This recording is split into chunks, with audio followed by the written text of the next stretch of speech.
Our Law and Justice segment tonight, the Trump administration is considering pulling the U.S. out of the United Nations Human Rights Council. And according to a new expose, the council responsible for creating international human rights laws doesn't practice human rights themselves. According to the author of the expose, this has created a major threat to the environment, to climate change, to human right to life, and the well-being of the world. With me now, the author herself of Anti-Human Rights and Anti-Environmental Practices of the UN, Misused American Taxes, Pallavi Kakoti-McHugh. Pallavi, thanks for being here. Hi, Liz. Thank you for inviting me again. All right, Pallavi, we spoke last week about your book. You talked about why you think the United States should leave the United Nations, about misuse of American taxpayer money at the United Nations that you say actually goes to fund racial segregation. But Pallavi, I invited you back because I want to delve into a little bit more of the corruption that you say is happening within the UN. You worked there. You saw this firsthand. And I want to give some examples and have you expound on them, because you say that there's some lawlessness that goes on among United Nations staff, even as it pertains to sexual abuse of starving children and women around the world. Yes. Pallavi, can you tell us about that? Sexual abuse-wise, there's been sexual abuse of not just UN peacekeepers, who belong to militaries of other countries, but who are civilian UN peacekeepers. And this has been going on for around 27 years. There's a study, UN study, I've read 1996. Then I've read the latest ones, 2015, and more closer to the time. And one thing which is very important, there was an independent expert report dealing with the sexual abuse of peacekeepers of 4 different countries. And that was submitted to the UN. And the UN's job, the department, was to prepare the Secretary General's report going to the ambassadors of the world. And then the prime ministers and the presidents will hear about it. But that report was crushed, and it never reached the ambassadors of the world, and a profoundly different report was submitted. I have the copies of both, and I've read them, I've compared them. This report, one of the UN staff was afraid will get squashed because it was highly critical of the UN New York staff, because lots of things, but they didn't want them to look bad, and the problem has been going on for years. So what they did was they provided a report, all right, but that report says it makes UN appear as if they are making great progress. It does not say the fact that a lot of these victims find it absolutely pointless to pursue their cases, because most of the time they don't get justice, and it takes such a long time. And these are the things. Let me interject here. Would you say it would be fair to say that the United Nations covered up this sexual abuse? Yes. And that the victims never saw justice, and it was never investigated fully because the United Nations was worried about their own name being sullied? No, it's a report, not just a particular case. It's a report which says that they take a long time. The report says that they are more interested in the rights of their own UN staff than the victims, and the victims they don't find it pointless because the same staff are still working there.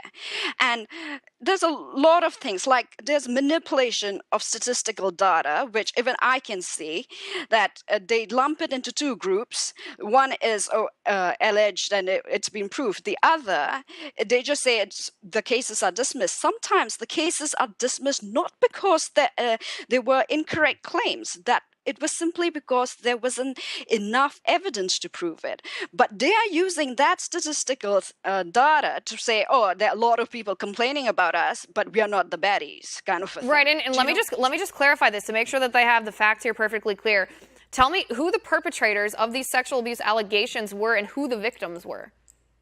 The victims were the ones in these conflict areas, civilians, and sometimes refugees, and the perpetrators were UN staff, and a lot of the staff are from other countries, and that it's hard to hold them accountable because they belong to militaries and police of other countries. But I don't accept that. That's not a good enough reason. No, it's not. It shouldn't be a good enough reason for anybody or any nation who's part of the United Nations. I mean, by being part of that group, we are in a sense accountable, or we are responsible for holding UN peacekeepers accountable to their behavior, especially when just absolutely horrendous crimes are perpetrated on innocent people. Like you said, refugees are starving women and children in other nations.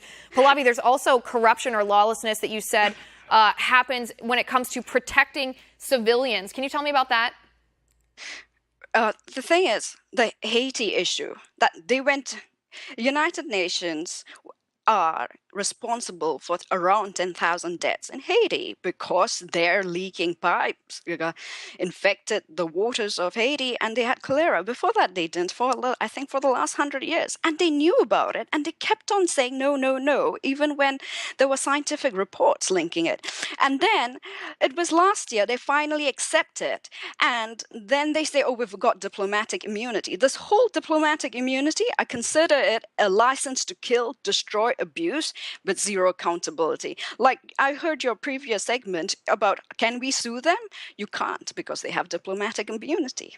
And like I wrote this book because I know my choices were, I think there's only 1 or 2 people till date who has taken the UN to court. This woman was sacked. She was a UN investigator. She was sacked. Her name is Caroline Hunt Matthews, and she was sacked because she reported a rape. And they sacked her, and then after 10 years of a legal battle, she finally won, and the verdict was that they sacked her. They weren't right to sack her. Right. And for me, I knew I was up ahead. I'm standing up against the most powerful organization in the world. I had to do it through a book so that they could crush the story. And I want Americans, the world, to wake up and be empowered to fight for your justice, because you're not just, today it's Haiti, tomorrow it could be Americans. And like you have peacekeepers in the US, and there is racism towards Americans, which I have seen. And because I don't know whether they have that. It's like I felt at times like I was almost an undercover cop because I'm Indian. Nobody knew that I'm unapologetically and proudly pro-United States, and no one knew that I love United States. Lots of Americans, letters are in my book.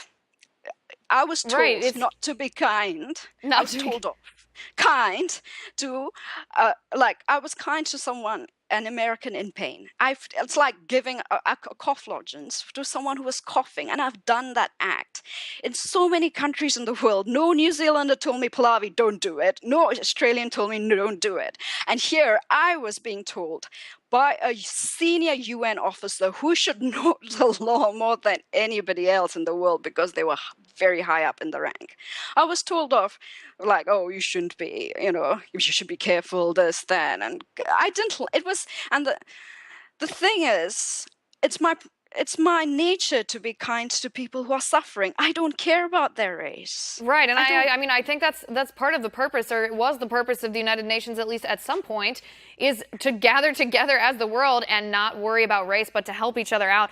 Pallavi, these allegations that you make, they're absolutely mind-boggling. I commend your bravery for exposing this because, like you said, it puts you in a position where there's a lot of power against you. A lot of people don't want you to be saying what you're saying. Yes. I appreciate you having the courage to come on this show, to write your book, and then come on this show and talk about it because, like you said, 10,000 deaths in Haiti. There were women and children in other countries who were sexually abused, mistreated, raped, and it was all covered up by the UN. And I appreciate you coming on the show and talking about it.